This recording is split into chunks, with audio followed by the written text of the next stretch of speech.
Përfytyroni një hapësirë që është perceptuar si absolutisht e paprekshme për mira vjet me radhë. Ishte aq e shejtë, aq e lashtë dhe aq e mbrojtur, saqë vetë mendimi për një sekret të fshehur në sipërfaqen e saj, një sekret i aftë të përmbys të gjithë kuptimin ton për historinë e botës, dukej krejtësisht i pamundur. Megjithatë, kjo është saktësisht ajo që përfaqëson mali i tempullit, një platformë madhështore, guri gëlqëror në zemër të Jeruzalemit, ku rrugët shpirtërore, historike dhe politike të tri feve botërore ndeshen me njëra tjetrën. Në shtresat e gurit, pluhurit dhe ndalimeve shekullore, diçka e pa imagjinueshme u zbulua, diçka për ekzistencën e së cilës njerëzimi nuk ishte guxuar as të ëndërronte. Deri vonë, themelet e këtij mali konsideroheshin të paarritshme, por një zinxhir ngjarjesh pothuajse rastësore ka ngritur velin në një misteri që qëndroi i varrosur për shekuj.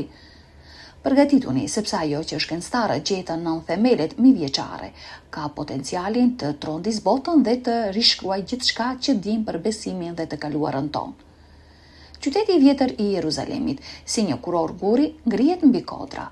Por mes të gjitha vendeve të tij të shenjta është mali i tempullit, i njohur në arabisht si Haram al-Sharif dhe në hebraisht si Har ha-Bait, ai që dominon jo nga lartësia, por nga rëndësia. Ai mbetet një nga pjesët më të veneruara, më të kontestuara dhe më enigmatike të tokës në planetin tonë. Për hebrejt, ai është shenjëtorja më e madhe, vendi ku afro 3000 vjet më parë mbreti Solomon ngriti tempullin e parë.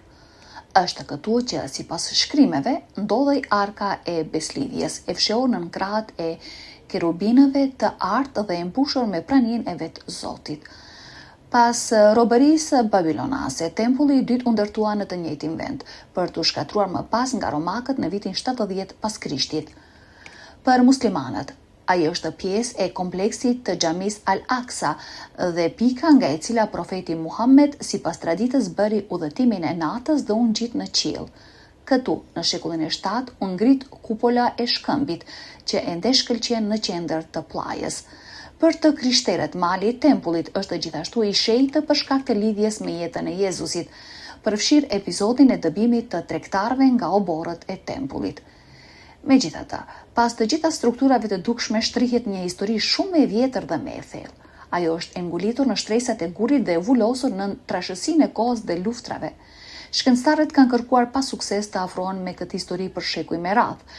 Perandorit u ngritën dhe ranë, persianët lejuan hebrejt të rindërtonin tempullin, grekët e përdhosën shenjtëroren, romakët e shkatruan tempullin e dytë, bizantinët ndërtuan kisha, e me vitet ndërtuan kupolën e shkëmbit dhe xhamin Al-Aqsa.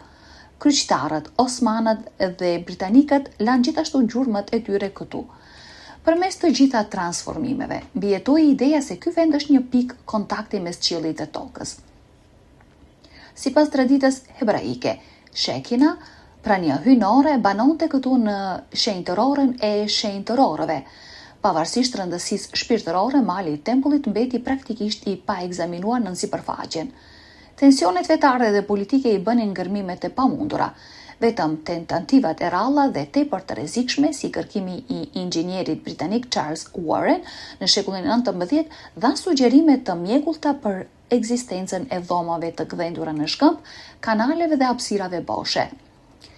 Pas së kësaj, aksesi u kufizua përsëri në fund të viteve 1990.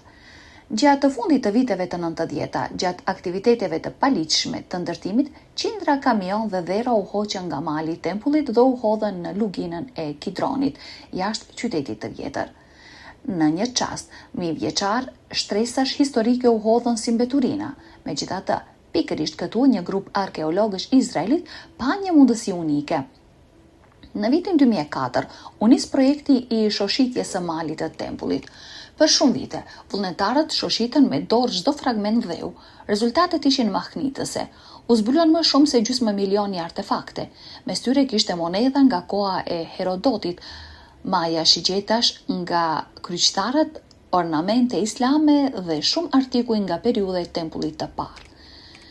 Mes gjetjeve më të rëndësishme ishin bullae, vula balte për dokumente. Njëra prej tyre mbante emrin e Galjas, birit të Imerit, lidhur me dinastin priftërore të përmendur në librin e profetit Jeremia. U gjetën gjithashtu vula me emra, tituj dhe simbole si menora, portat e tempullit dhe elemente të veshjes priftërore. Arkeologët zbuluan edhe një krehër fildishi të gdhendur me shkrimin më të vjetër Kananit.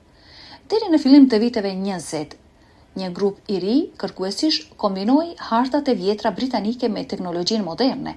Ata përdorën radarin deportues në tokë i përdorur më parë për të kërkuar dhomat e fshehura në piramidat egjiptiane. Kjo lejoi zbulimin e strukturave lineare në pjesën jugore të malit që nuk mund të ishin natyrore. Këto ishin hapësirat boshe, korridoret dhe shkallët e diskutuara prej kohësh. Kërkimi u krye në zona të lejuara pranë murit perëndimor. Këtu u gjet një shkallë e varrosur që të çonte në një dhomë para rendëse bizantine me gjurmë kryqesh dhe mbishkrimesh. Në ndyshimin e saj ishin blloqe guri masive të prerë në mënyrë të përsosur të ngjashëm me teknikat e portave të Megidos, nga koha e Solomonit. Analizat konfirmuan se ky themel është shumë më i vjetër se rindërtimi i Herodotit, ishte saktësisht vendi ku tekstet e lashta thonë se ndodheshin zonat e brendshme të tempullit. Edhe më thellë ishte një shkallë e dytë e bllokuar qëllimisht në kohët e lashta për të fshehur diçka me rëndësi të jashtëzakonshme. Sistemi i ujit doli të ishte një zbulesë e vërtet. Rrjeti i cisternave dhe akuadukteve nga shekujt 6-7 para Krishtit ishin aq kompleks sa që te i kalonte kohën e vet. Një nga rezervuarët më të mëdhenj ndodhej në vendndodhjen e supozuar të altarit. Muret e tij ishin të mbuluara me hiri dhe mbetje organike, duke treguar një sistem të organizuar sakrificash. Në fund, akuaduktit i quan kërkuesit në një zonë që kishin mbetur e paarritshme për mbi 1000 vjet. Pas një pragu guri të vulosur, u zbulua një dhomë me vogël e rumbullakët e gdhendur në shkëmb. Në qendër të saj ishte një legen guri i cekët, gjysmë i mbushur me hiri. Ai ishte rrethuar nga llampa të djegura dhe gjurmë temjani nga periudha e tempullit të parë.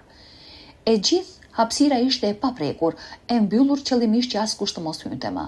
Në skajt e legenit ishte gdhendur një mbishkrim në paleo-hebraisht. Kushdo që banon këtu, shpirti i tij nuk largohet kurrë. Kjo fjali jehonte në mënyrë mahnitëse për shkrimet e shenjtërores së shenjtërorëve, ku Shekina banonte dhe ku kryeprifti lejohej të hynte vetëm një herë në vit. Ky objekt u bë prova e parë materiale një hapësire që është konsideruar mitike për shekuj. Reagimi i botës ishte komplekse. Shkencëtarët mbeten të shtangur, udhëheqësit fetar u alarmuan dhe politikanët u treguan tepër të kujdesshëm. Disa panë në këtë zbulim konfirmimin e teksteve të lashta, të tjerët një kërcënim për ekuilibrin e brisht fetar. Sot, kërkuesit po përdorin metoda jo invazive si tomografia muonike për të zbuluar dhomat e tjera.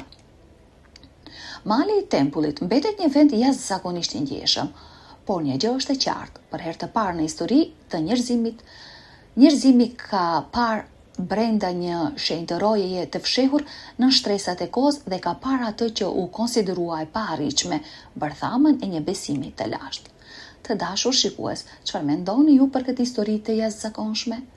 A mendoni se këto zbulime do të ndryshojnë mënyrën se si e shohim historinë? Ju lutem, ndani mendimet tuaja në komente. Nëse ju pëlqeu kjo video, mos harroni të na jepni një like dhe të pajtoheni në kanalin ton për më shumë histori misterioze. Mirupafshim.